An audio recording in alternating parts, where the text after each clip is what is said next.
लहराती पहाड़ियों के बीच एक गांव धूप में नहाया हुआ था। हवा में जंगली फूलों की खुशबू थी, गलियों में हंसी गूंज रही थी, लेकिन गांव के किनारे पर एक साया पड़ा था। फुसफुसाते जंगल गहरे और अंधेरे थे। गांव वाले अजीब फुसफुसाहट और जादुई जीवों के बारे में बातें करते थे। डर उन्हें दूर रखता था, फिर भी जंगल में एक अजीब सी खींच थी। सरसराते पत्ते बुलाते हुए लग रहे थे। उसके बीचों बीच रहस्य फुसफुसा रहे थे। एक छोटी लड़की ने उसके रहस्यों को उजागर करने का सपना देखा। वह निडर थी, उसके दिल में रोमांच की भावना थी। आर्या गांव के बाकी बच्चों से अलग थी। जब दूसरे खेलते थे, वह जंगल के किनारे पर बैठकर सुनती रहती थी। जंगल की फुसफुसाहट उसे बुलाती थी।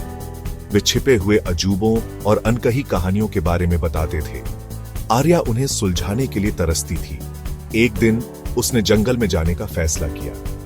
गांव वालों की चेतावनियों को नजरअंदाज करते हुए उसने एक गहरी सांस ली और सायों में कदम रखा।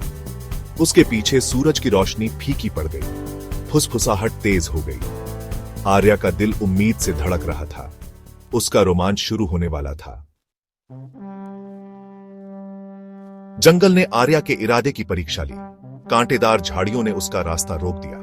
भयानक आवाजों ने हवा भर दी, लेकिन आर्या को अपने पिता के शब्द याद आ गए। असली साहस अपने डर का सामना करने में है। गहरी सांस लेते हुए आर्या आगे बढ़ी। उसने उन जीवों के प्रति दया दिखाई जिनसे वह मिली।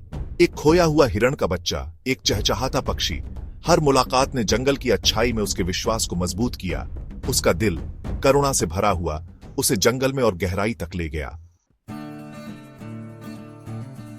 धूप से सराबोर समाशोधन में निकलते हुए आर्या हांफने लगी। उसके सामने एक शानदार पेड़ खड़ा था, जिसकी शाखाएं झिलमिलाते फलों से लदी थीं, और उसके नीचे काई और लताओं का एक सिंहासन। दयालु आंखों और पत्तों के मुकुट वाली एक खूबसूरत महिला आर्या पर मुस्कुराई। स्वागत है आर्या, उसने कहा। उसकी आवाज पत्तों की सरसराहट जैसी थी। तुमने जंगल की परीक्षाएं पास कर ली है। तुमने साहस के साथ अपने डर का सामना किया, सभी प्राणियों के साथ दया का व्यवहार किया और अपने दिल में विश्वास रखा। तुम जंगल की रानी बनने के योग्य हो। आर्या की यात्रा उसे उसकी नियति तक ले गई थी।